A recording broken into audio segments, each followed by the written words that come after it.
Journal अभ्यक्ति PCS. दोस्तों answer writing batch जो हमारा चल रहा है उसके लिए उत्तर लेखन का एक प्रारूप आपको बताने की कोशिश की जा रही है यहाँ पे, ठीक है। बहुत से दोस्तों ने आंसर अपने लिखे हैं, अच्छे भी लिखे हैं, कुछ लोगों को और सीखने की ज़रूरत है।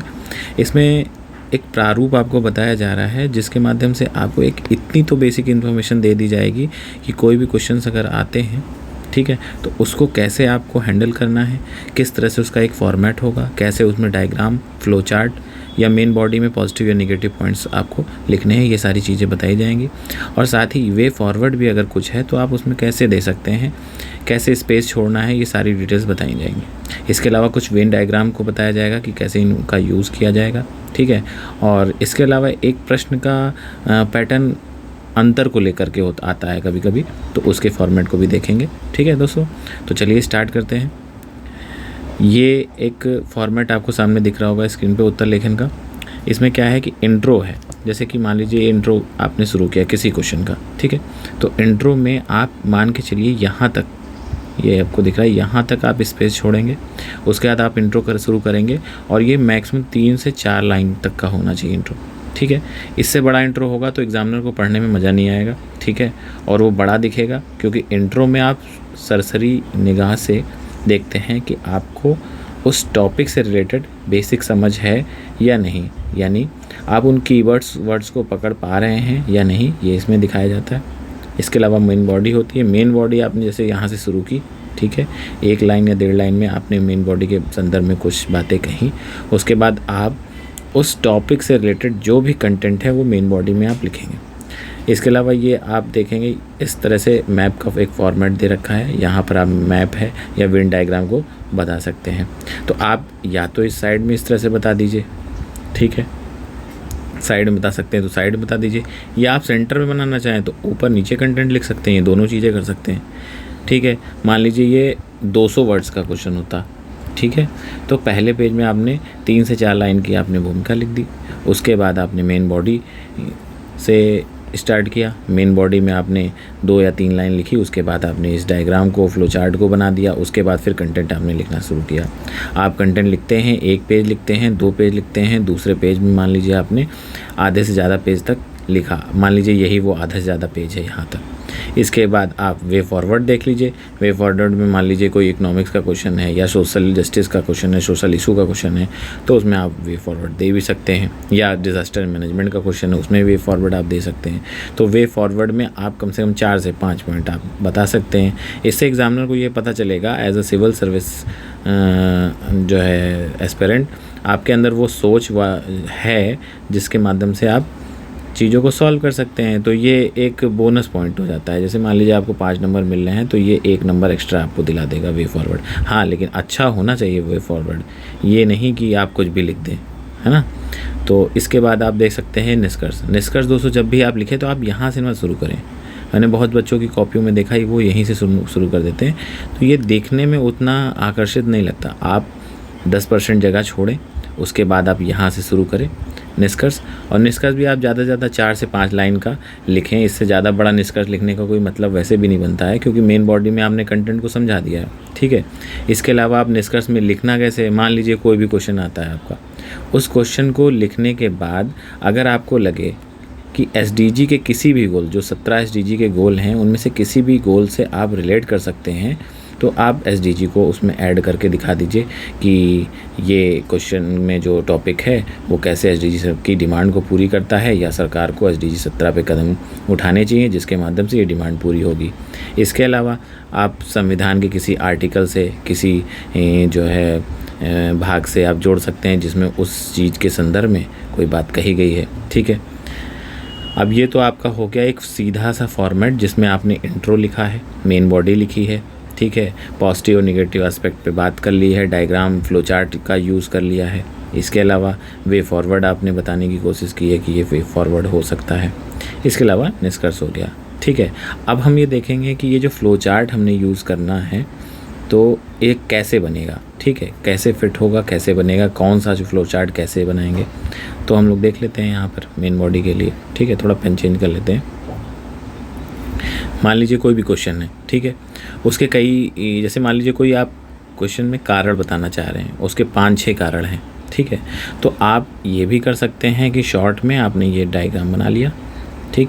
अब आपने ये 6-7 कारण यहाँ पे बना दिए। अब ये इतना छोटा यहाँ दिख रहा है, लेकिन आप जब बनाएंगे सेंटर पे बनाएंगे और कारण बता सकते हैं। जैसे ये कारण लिख दिया, ये हो गया, ये हो गया, ये हो गया, इस तरह करके आप कारण बता सकते हैं। या आप इस तरह से भी यूज़ कर सकते हैं, जैसे कि मान लीजिए आपने पहला क्वेश्चन कोई किया था तो उसमें इस तरह का वेन डायग्राम किया, दूसरे में आप ये यूज़ कर सकते हैं, तीसरे में आप ये यूज़ कर सकते हैं। वो डिपेंड करता है कि आपको वहाँ पे कौन सा बनाना है। हाँ, डिफरेंट अगर बनाएंगे तो उसका एक अलग इम्पैक्ट पड़ता है एग्जामिनर पे। एक ये भी डायग्राम बहुत अच्छा है, ठीक है। और एक ये तो सबसे ज़्यादा कॉमन है। जब मैं खुद मेंस दे रहा था तो मैंने सबसे ज़्यादा इसका यूज़ किया था, और आप विश्वास मानिए नंबर भी ठीक ठाक मिल गए थे, ठीक है। तो आप इसको भी यूज़ कर सकते हैं, सबसे ईजी है, ठीक। तो ये आप वेन डायग्राम देख लीजिए। इसके अलावा जिन प्रश्नों में तुलना या अंतर पूछा गया हो तो उसमें आप इस फॉर्मेट को फॉलो करें। जैसे एग्जांपल के लिए अगर हम बात बताएं, ये देखो ये भूमिका और मेन बॉडी का तो आपको बताया जा चुका है, ठीक है। तो इसमें तो कुछ विशेष हमें बताना नहीं है, ठीक है। अंतर हमें बताने हैं अगर, तो टॉपिक 1 टॉपिक 2।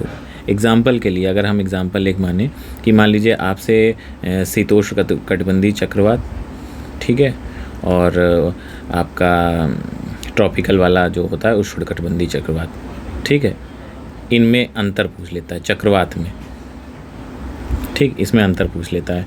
तो टॉपिक 1 जो यहाँ पे लिखा हुआ है शीतोष्ण कर दीजिए या उष्ण कर दीजिए, या टॉपिक 2 ये कर दीजिए। आपने यहाँ हेडिंग डाली, यहाँ हेडिंग डाली। अब आधार क्या है?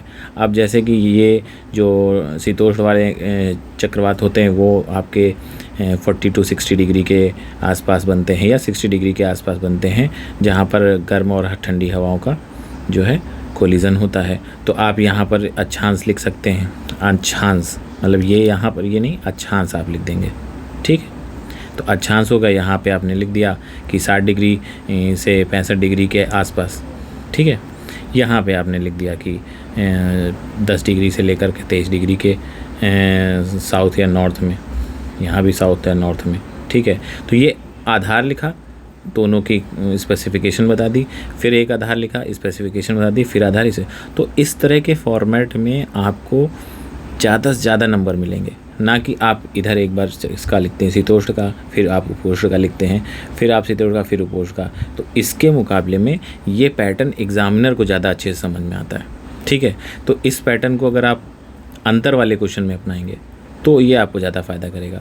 अच्छा, एक बात और है, आप इस तरह से नंबर ऑफ़ आप आधार लिख सकते हो, कोई दिक्कत नहीं है। यहाँ पे भी आप लिख सकते हो। यदि आपको कोई डायग्राम भी बनाना है दोनों में तो आप वो भी यहाँ पर बना सकते हो, छोटा सा बनाइए, बना सकते हो, कोई दिक्कत नहीं है, ठीक है। अब दोनों टॉपिक से जोड़ते हुए सकारात्मक निष्कर्ष भी आप डाल सकते हो। या जैसे कि अगर मान लीजिए यही क्वेश्चन होता शीतोष्ण कटिबंधीय और उष्णकटिबंधीय चक्रवात में अंतर बताइए, तो आपने अंतर तो देखिए बता ही दिया दोनों का। फिर आप ये भी बता सकते हैं कि भारत सरकार द्वारा जो है इस तरह के चक्रवातों से निपटने के लिए कौन से कदम उठाए जा रहे हैं, या कुछ भी अपने हिसाब से, या कोई मशीनरी ऐसी इनपुट लगाया गया है जिससे इनका पता पूर्वानुमान लगाया जा सकता है, तो आप ये कर सकते हैं। तो इस तरह से अगर हम देखें तो हमारी आंसर राइटिंग में 2 कॉमन फॉर्मेट आपको दिखेंगे। एक जो ये 80% क्वेश्चन में काम करेगा आपका, ठीक है, एक ये फॉर्मेट होगा। दूसरा फॉर्मेट ये होगा कि अगर उसने अंतर पूछ लिया है तो आप इस फॉर्मेट को ले सकते हैं। ये दोनों ही आपको मार्क्स गेन कराने में मदद करेंगे, ठीक है। तो बेसिक आंसर राइटिंग में आप यहाँ से शुरू करिए। इसके बाद धीरे धीरे जैसे हम लोग और जर्नी आगे देखेंगे, आपको और भी किसी फॉर्मेट पे आंसर राइटिंग कराना होगा तो बता देंगे, ठीक है दोस्तों।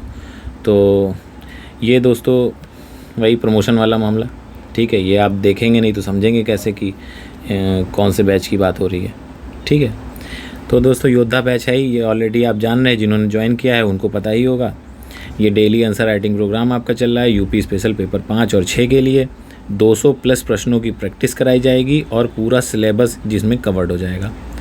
इसका मतलब ये है कि आप जो 200 प्रश्नों की प्रैक्टिस करेंगे उसका एक कंपाइलेशन बनेगा। अगर आप प्रैक्टिस करने के साथ ही अगर आप इसको रिवीजन करते रहेंगे तो यूपी स्पेशल पेपर में 100+ मार्क्स आराम से आपके आ रहे हैं, ये मान के चलिए। अगर इतने भी रिवीजन आपने कर लिए, ये अपना खुद की आपको प्रैक्टिस की मैं बात बता रहा हूँ, ठीक है।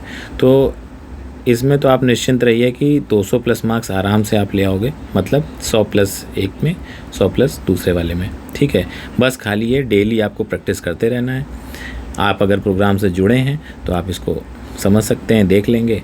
इसमें हम आंसर राइटिंग करके आपको 24 घंटे में आपको समय मिलेगा आंसर राइटिंग करने का।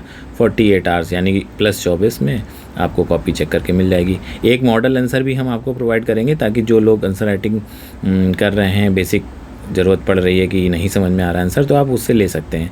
बाकी आपके पास बुक्स होंगी ही, अगर नहीं है तो उनको आप ले लीजिए। उसके बाद उसके माध्यम से आप तैयार करिए टॉपिक आपको टेलीग्राम चैनल पे बता ही दिया जाएगा, उसकी कोई समस्या नहीं है।